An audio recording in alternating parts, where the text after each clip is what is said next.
You know what it is. Old school. Representing worldwide dominion. Been the same things happening from beginning to ending, over and over again and over again.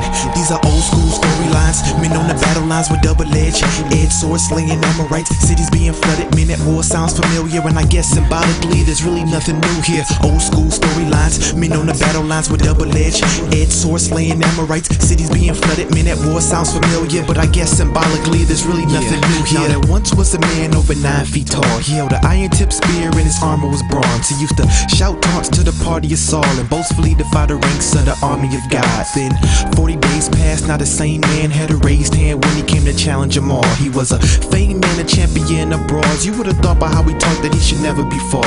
Then out stepped the boy who was probably small. Well, in comparison to size, but not by his heart. He said, who is this and why should anyone defy the army of the living God? This pagan Philistine will surely die. Let us fight, for the battle was the Lord. Said when it's over, then we're going to feed the animals your corpse. Bring your swords and your spears and your javelin, of course. But today the world would only see the banner of the Lord's. The harder the heart, the harder they fall. Stone flew right where the giant had no armor at all. They say this boy's name was David and he fought with a rock. And spiritually we know he fought with the power of God. These are old school storylines, men on the battle lines with double-edged swords slaying Amorites, cities being flooded. Men at war sounds familiar, and I guess symbolically there's really nothing new here. Old school storylines, men on the battle lines with double-edged swords slaying Amorites, cities being flooded. Men at war sounds familiar, but I guess symbolically there's really nothing new here. Now there once was a wall fortified and tall, situated by a river that was hard to cross. And I would guess around this time it was crawling with guards, and I'm pretty sure if it had any gates it was the strongest of bars. But this was back when God led a conquering charge, you know,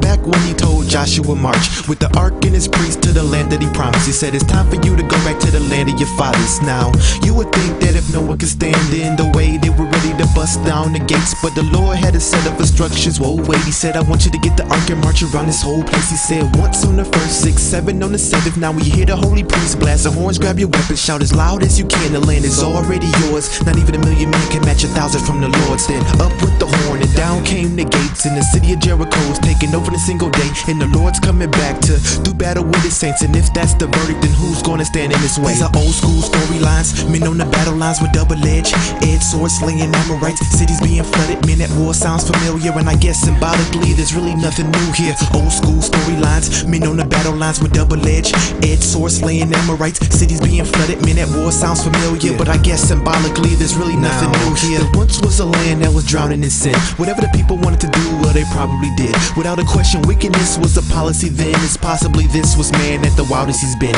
This was back when giants used to walk the land. The sons of God married women that were not for them. It was clear men were doing something God condemned. You can tell by his response, it broke his heart within. Shall we start with this? First he shortened their lifespan, said he couldn't endure their wickedness, they were trifling. Then he made a vow to himself, I'm a white man and every living thing from the earth and the sky. But then he found favor in Noah and said he was righteous. Told him the earth was filling with corruption and violence, so he wanted him to build a boat that was made out of cypress wood, and to make sure it's waterproof good.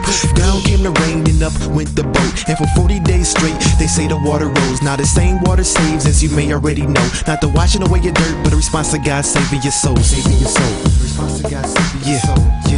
Yeah, come on. Old school storylines, yeah. These are old school storylines, yeah. Old school storylines, men on the battle lines with double-edged swords slaying Amorites, cities being flooded. Men at war sounds familiar, and I guess symbolically there's really nothing new here.